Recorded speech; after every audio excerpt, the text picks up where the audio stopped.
Hayırlı kеш, sizдің қоршығарылышын қорейсіз, студияда Алина Хисматуллина, бүгінгі күннің төп темалары. Үміт интернат мәктәбі бинасы солқын, балалар туңа, әтиенелер иқтибар итмей. Интернетта таралған әлігі яңалы хоқ мәлі йолғанма, хәбәрші бі сюжетында. Мақсатлар қойылды, планлар құрылды, проблемаларны хәл етергә сүз берілді. Бүгін Владимир Путин федераль жиынға мөрәҗәгать итте.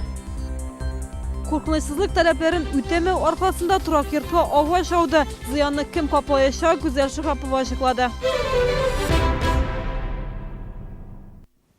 Мәктәптә үтәле жил, тәрәзәләр жылытылмаган, балалар туңа, әтиенеләргә барыбер. Bir көн эчендә социаль җилтәрдә шундый хәбәр таралды. Сүз Өмет интернат мәктәбе турында. Биредә мөмкинлекләре шикле шәһәрдәшләр дәвалана һәм белем ала. Әлеге мәгълүмат исә әтиенеләргә һәм тәрбиячеләргә бергә җыелыш уздырырга этәргеч булды. Биредә гадәти режимда дәресләр бара, әмма интернетта таралган хәбәр кәефләрен төшерелгән. Мәктәпкә килгәч интернетта язылган мәгълүматның дөреслеккә туры килмәвен күрдек. Барлык бүлмәләрдә дә пластик тәрәзәләр, бинада җылы, парта артында сау-сәламәт балалар утыра. По Санмину, по температурному режиму в классах должна быть температура 18-19 градусов. У нас в группах 20, 21, даже 23 градуса. Көн дәвамында бары тик беренче сыйныфта укучылар гына йоклый, чөнки алар тиз арыйлар. Төнгелеккә теләгән һәркем кала ала. Коляскада хәрәкәт итүчеләргә өйләренә кайту җиңел түгел. Әтиәниләргә балалар янына килү рөхсәт ителә. Это ни в коем случае не брошенные дети. Здесь все дети находятся в полных семьях. Поверьте нам, что мы очень дорожим своими детьми и никогда не позволили бы, чтобы наши дети находились в каких-то не тех условиях. Мәктәптә тикшерү башланган, ни өчен интернетта мондый язма барлыкка килгән, өстәвенә фотосурәтләр дә бар. Хәзер бу фотографияларны мәктәпкә катнашы булмаган кеше куйганлыгы ачыкланган. Бирдә эшләүче Гөлназ Яушева иптәш кызына бинадагы тәрәзәләрне бизәгәнен сөйләгән, салкын тиде дип тәзарланган, әмма дус кызы дөрес аңламаган. Я заблокировала номер. Я считаю, что такими людьми больше я общаться не буду. И чтобы, когда я буду выбирать себе там знакомых или кто-то, я буду осторожна. Я прошу прощения у родителей, у сотрудников, у коллег своих. Өмет интернат мәктәбендә моңарчы мондый хәлләр булмаган. Белем бирү учреждениесенә башкарма комитетка аңлатма язарга туры килгән. По поводу увольнения, этот слух прошел, конечно, не от нас. Это мы сами шокированы этим. Сотрудник как остался на рабочем месте, так он и работает. Мәктәп җитәкчелеге башка мондый хәлләр кабатланмас дип өметләнә. Тәрбиячеләр әле һаман да ни өчен чит кешегә нахак яга яулу кирәк булуын аңлый алмый. Гүзәл Шихапова, Ксения Антонова, Ленар Султанов, Яңалыклар. Барлык сәламәтлек саклау учреждениеләрендә югары тизлекле интернет барлыкка киләчәк. Россиядә исә ялган медицина препаратлары белән көрәшәчәкләр. Бу хакта ил башлыгы федераль җыенга мөрәҗәгатендә сөйләде. Әлеге сәяси вакыйганы шәһәрдәшләр дә күзәтте. Кемдер өйдә, кемдер эшендә телевизор экраннары каршында. Президент чыгышының иң мөһим өлешләрен Гүзәл Шихапова билгеләде. Көннең нәк уртасында Россия халкының күбесе телевизор каршында иде. Владимир Путин 13-нче мәртәбә федераль җыенга мөрәҗәгать белән чыгыш ясады. Казан федераль университеты студентларына замананы борчыган проблемаларны аңларга профессорлар ярдәм итте. Югары трибунадан барлык илгә җиткергән мәгълүмат һичшиксез шәһәрдәшләргә дә кагыла. Сказать, что оно не затронет никак нас, челнинцев, это неправильно, потому что здесь ставятся те задачи, которые будут решаться на общегосударственном уровне. И, естественно, Путин здесь дает четкое указание также и регионам, на какие моменты необходимо обратить внимание. Россия президенты җәмәгать палатасына коммерциялы булмаган оешмаларга һәм волонтерлар хәрәкәтенә күбрәк игътибар бирергә чакырды. Инде киләсе елдан мондый оешмалар дәүләт бюджетыннан финансланучы социаль хезмәтләр күрсәтүгә җәлеп ителәчәк. Я прошу вас, что называется, не жадничать. Не отдавать по привычке, по накатанию предпочтения исключительно казенным структурам, а по максимуму привлекать к исполнению социальных услуг и некоммерческие организации. Давайте прямо скажем, у них еще глаз не замылился часто. Это очень важно, сердечное отношение к людям.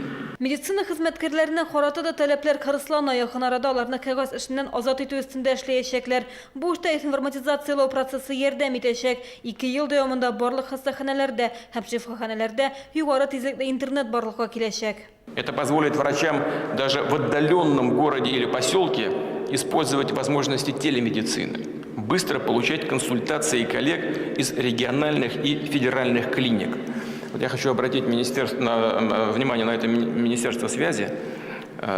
Министр заверил нас, что эта задача абсолютно реалистична и исполнима. Соңгы 10 елда югары технологиялы медицина хезмәте күрсәтү 15 тапкырга арткан. Хәзер мондый операциялар төбәкләрдә дә башкарыла. Мисал өчен Чаллыда да. Югары технологиялы медицинага акча да күбрәк бүленәчәк. Мәктәп һәм институт базаларында сәләтле балалар өчен махсус үзәкләр ачылу турында да сөйләделәр. Авыл хуҗалыгы өлкәсендә эшләүчеләргә ярдәм итү туктатылмаячак. Наши так называемые партнеры ввели вот те санкции, о которых я сказал. Мы ответные меры. Помогли на внутреннем рынке нашим сельхозпроизводителям. Илне пычрактан арындырырга кирәк дип билгеләде президент. Бу эре шәһәрләргә генә түгел, авылларга да кагыла. Юлларны яңарту эшенә ныклап алынырга телиләр. 2 ел эчендә начар юлларның яртысын төзекләндерү максаты куелды. Алдагы елларда күзәтчелек органнарын тикшерәчәкләр. Аларның төп максаты бизнесны кысрыклау түгел, эшмәкәрләргә ярдәм итү дип ассызыклады Владимир Путин. Террорчылык белән көрәштә дәвам итәчәк. Гүзәл Шихапова, Ленар Султанов, яңалыклар. 15 ел сакта бүген иҗтимагый тәртипне саклау буенча яшьләр берләшмәсенең туган көне. Форпост хезмәткәрләреннән башка Сабан туйда яңа ел бәйрәмнәре дә үтми. Сакта торучыларның саны ел сайын арта бара. Шәһәрдәшләр исә республика буенча алдынгылар рәтендә. Мы решаем вопросы в первую очередь словами, и этому учим наших юных, так сказать, последователей. С тех ребят, которые кто-то попал в трудную жизненную ситуацию, кто-то просто пришел от недостатка внимания, будем так говорить, либо кто-то, может быть, хочет найти себя именно в направлении патриотическом, правоохранительном. 21 гасыр авыруы. Бүген бөтен дөнья спидка каршы көрәш көне. Әле бер атна элек кенә барлык сәүдә үзәкләрендә дә ВИЧ-ка бушлай тикшерү үзе була иде. Авыруларның проблемалары хакында бүген масса күләм мәгълүмат чаралары вәкилләрендә матбугат конференциясендә сөйләделәр. Партнерларны еш алмаштыру, саклану чараларын кулланмау, наркотиклар куллану. Бу ВИЧ йоктыруның төп сәбәпләре. Рәсми мәгълүматларга караганда республикада 12 000 ВИЧ белән авыру кеше исәпләнә. Шуларның 3 000 безнең шәһәрдәшебез. Возраст у нас, конечно, это лица 30-39 лет.